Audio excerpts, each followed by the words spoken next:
Hi, it's Daniel, and thank you for watching In a Magical Mood. Today, I'm going to go over some commonly asked questions and some troubleshooting things with MagicBand Plus. If you haven't watched our other video, we have another video that we'll put down in the comments below that explains how to link up your MagicBand with your Disneyland app and get all that set up. So that's a very helpful guide for how to set up initially. But I want to share some other tips and things that we've learned and some other functions of the MagicBand. At a lot of attractions, it does special things where it'll vibrate and light up. So let's go through some of the ones that we found. I don't know if this is a complete list, but I do want to share the ones that we have found and where they light up and how they light up. Haunted Mansion, when you tap into the Lightning Lane scanner, it actually plays a fun little jingle like this. Okay, so follow the brick wall all the way down to the exit. And at the end of the ride, when you're going up the speedway, it lights up in a red, and there's sort of a heartbeat effect going on where the center blinks red. And I think that's probably my favorite MagicBand effect. At California Adventure, there's a whole bunch of special light patterns that blink and vibrate at the end of rides. So at Soarin', it lights up and just kind of pulses slowly as you're getting off of the attraction, walking through the tunnel.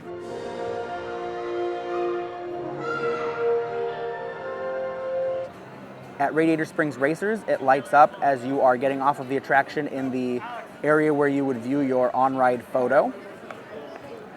On Spider-Man Web Slingers, it lights up in the loading area, closer usually to where you exit the ride vehicle, and it blinks in a fun blue and red alternating pattern that's kind of like a Spider-Man pattern, so I think that's cool. At Guardians of the Galaxy Mission Breakout, at the end of the ride, when you are entering the on-ride photo area, it lights up with a green and purple effect that kind of is almost like a little dance party as you're getting off of the ride. That's what we found for the rides. We also have noticed that during a lot of the different shows, your MagicBand will interact with the show and vibrate and light up in sequence with the show. So, for example, at Fantasmic, it lights up.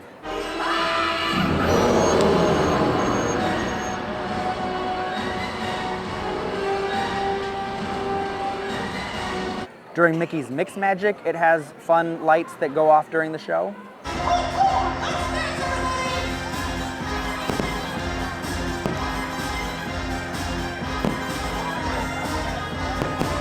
During World of Color, it lights up with the show.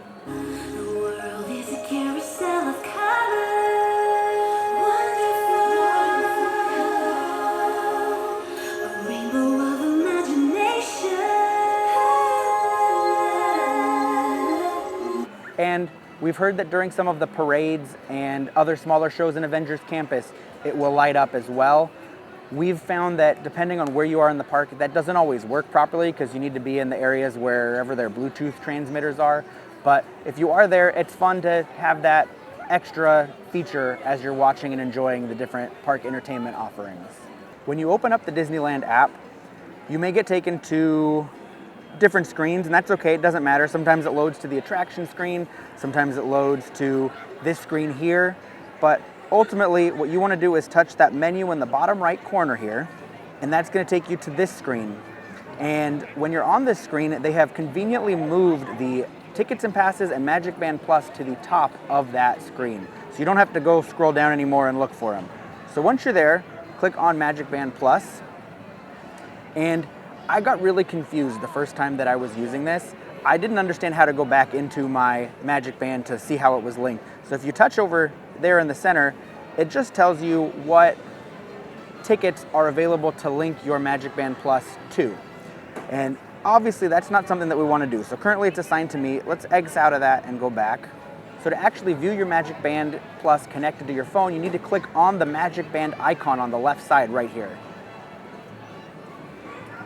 And once you're connected, you'll see that it takes a second, but it'll link to your MagicBand, and you can see all the relevant statistics about it. So I can see that the battery is full, I can see that it's up to date, it's properly paired to this device. If I wanted to reassign it, I could do that.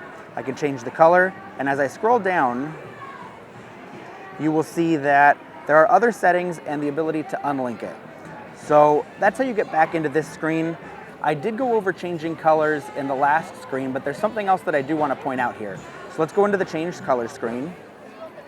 you'll see that I'm using my Haunted Mansion Magic Band, and it has a special Haunted Mansion color that's available to it. And when I click on the color, you'll see it lights up as that color.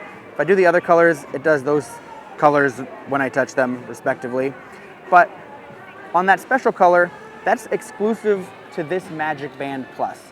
So the Haunted Mansion gets this sort of blue-gray color. If you have a different Magic Band, it's gonna have a different exclusive color available to it.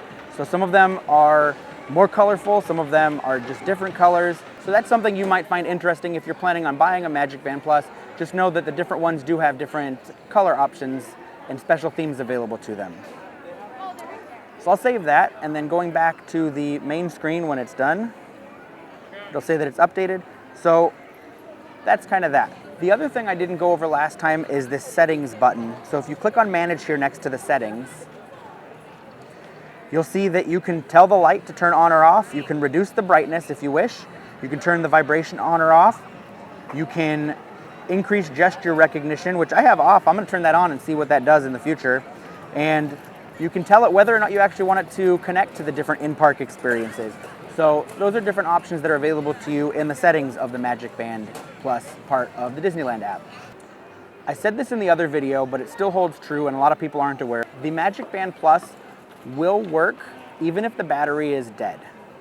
Now what I mean by that is it won't have full functionality, but you can still scan into the park, you can still scan into the Lightning Lane scanners, and you can still use it for PhotoPass because it doesn't need to have battery charge to tap those items and have it register. If you want to use any of the features where it lights up, then you will need to have the Magic Band Plus fully charged, or at least charged enough to work. One of the most commonly asked questions is, do I need a Magic Band Plus? And the answer is a resounding no. No, you don't need a Magic Band Plus. You can still do everything you used to do without a Magic Band Plus as long as you have tickets linked to your Disneyland app account.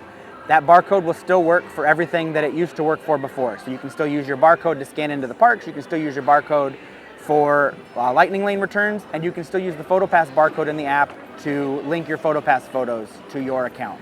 But what's really nice about the Magic Band Plus is that it eliminates the need to fish through the app and find those barcodes or wait for those barcodes to load. So when I'm scanning into the park, entering the park at the turnstiles, it's super easy to just show my Magic Band, they tap it, and I'm in. Takes much less time than having to fiddle with the app, scan through each barcode, do things like that. Same thing with your PhotoPass photo code, same thing at the Lightning Lane scanners. It's just much more efficient. So it's nice to be able to have that option where you can get through much quicker without having to wait for things to load. Another common question I've seen is, how do you turn these things off? So it's actually quite easy, it just isn't readily apparent. So here's my Magic Band and it is still on. On the back, there is a little button right here. So you actually will push and hold and it'll vibrate. First it will vibrate once, and then a couple seconds later it'll vibrate twice. After the second set where it vibrates 2 times, that's when you let go of the button. It'll turn red for a second and that indicates that it is off. So let's go ahead and give that a try. So I'm holding down the button. It vibrated once. There's a double vibration. I let go. It has turned red and now it's off. So now my Magic Band is off and should have enough battery to last for quite a while after I turn it back on. After you've turned it off, all you need to do is push and release the button quickly. It'll light up green and vibrate, and that's how you know it's back on.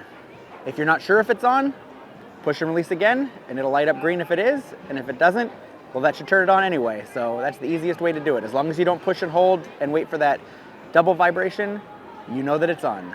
Let us know in the comments down below if you have any questions, and we'll do our best to answer them or find out. We keep playing with these at the parks. We've been playing with them since day one. And like I said, we really enjoy having Magic Band Plus finally here at Disneyland. I hope you found this video helpful. If you did, please give it a big thumbs up down below. Please subscribe for even more magical content from here at the Disneyland Resort. And I hope I put you in a magical mood.